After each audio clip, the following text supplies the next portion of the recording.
Have you ever been told, "I love you," and felt nothing? Not anger, not joy, just this flat, hollow echo where warmth should be. Or maybe you've pushed away the healthiest relationship you've ever had, and you couldn't explain it. Why? Even to yourself. If love feels like a language everyone else speaks fluently, but you're still trying to find the subtitles, stay with me. Because what I'm about to share might finally make it all click. Here's what nobody talks about. Some of us grew up in homes where nothing bad happened. No yelling, no chaos, just silence where connection should have been. Your parents were there. They paid the bills, made dinner, drove you to school. But when you came home excited, that excitement had nowhere to land. When you were anxious before a test, nobody asked what was making your stomach twist. You learned something devastating. Your inner world didn't require a response. So you stopped offering it. And here's the tricky part. You don't remember it as trauma. There's no specific incident to point to. It's more like trying to describe the absence of something you never had. How do you miss what you can't name? But your nervous system, it remembers everything. Emotional neglect is the quietest form of childhood adversity. It doesn't leave bruises, it leaves question marks. Am I too sensitive? Why do I feel so much and so little at the same time? Why does everyone else seem to know how to do relationships? Your brain, brilliant and adaptive as it is, made a decision. If expressing needs brings emptiness, stop having needs. You became the easy child, the independent one, the one who never needed anything. And everyone praised you for that. But independence born from necessity isn't strength, it's survival. There's a difference between choosing solitude and learning that needing others is unsafe. You didn't choose emotional self-sufficiency, you absorbed it, the way a plant grows toward whatever light it can find. Fast forward to adulthood. You meet someone kind, someone safe, someone who actually wants to know how your day went. And it feels wrong, too much, suspicious even. Because here's what your system learned. Attention equals temporary. It'll fade, so don't get used to it. Vulnerability equals danger.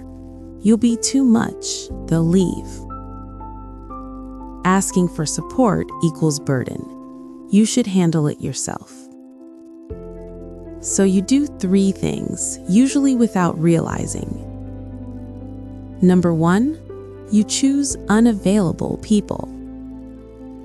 Not consciously, but someone emotionally distant feels like home. There's no risk of disappointing them with your needs because they're not checking for them anyway. The irony is, you're recreating the original wound, hoping this time it'll turn out different. Number 2, you self-sabotage when things get good. Someone gets close, really close, and suddenly you're picking fights, withdrawing, finding flaws. Not because you don't care, because you're terrified that once they see the real you, the one with needs, fears, and cracks, they'll confirm what you've always suspected. You're too much and not enough all at once. Number 3, you perform the relationship. You become what you think they want. Agreeable, low maintenance, easy. You track their moods obsessively, adjusting yourself to keep things smooth. But here's the cost. They fall in love with your representative, not you. And you're left with this aching loneliness even in their arms, because the real you is still hiding. It's exhausting, isn't it? Underneath all of this sits one brutal, invisible belief. Love is something I have to earn, not something I inherently deserve. So you overgive, over-apologize, over-function. You become the therapist, the cheerleader, the problem solver, anything to justify your place in someone's life. And when they don't reciprocate with the same intensity, you don't get angry. You get quiet, because part of you believes, well, of course, why would they? I'm not worth that kind of effort. You can't receive what you don't believe you deserve. But here's the truth that might crack something open. The way you love isn't broken. It's just incomplete. You learned half the equation: how to give, how to read others, how to survive on scraps. What you didn't learn, though, how to receive, how to ask, how to stay when it gets uncomfortable. Those aren't flaws. They're missing skills. And skills can be learned. Here's where to start. Micro practice number 1. Name the feeling without fixing it. Next time you feel something uncomfortable, anxiety, sadness, frustration, just say it out loud. Not to anyone, just to yourself. I feel scared right now. I feel dismissed. I feel like I'm not enough. Don't analyze it, don't solve it. Just let it exist in the air for 5 seconds. That's it. You're teaching your system. Feelings are information, not emergencies. Micro practice number 2, ask for something small. This will feel ridiculous. Do it anyway. Ask a friend to call you back at a specific time. Ask your partner to pause the show and just sit with you for a minute. Ask the barista to remake your drink if it's wrong. Start with low-stakes requests. You're rewiring the belief that your needs inconvenience others.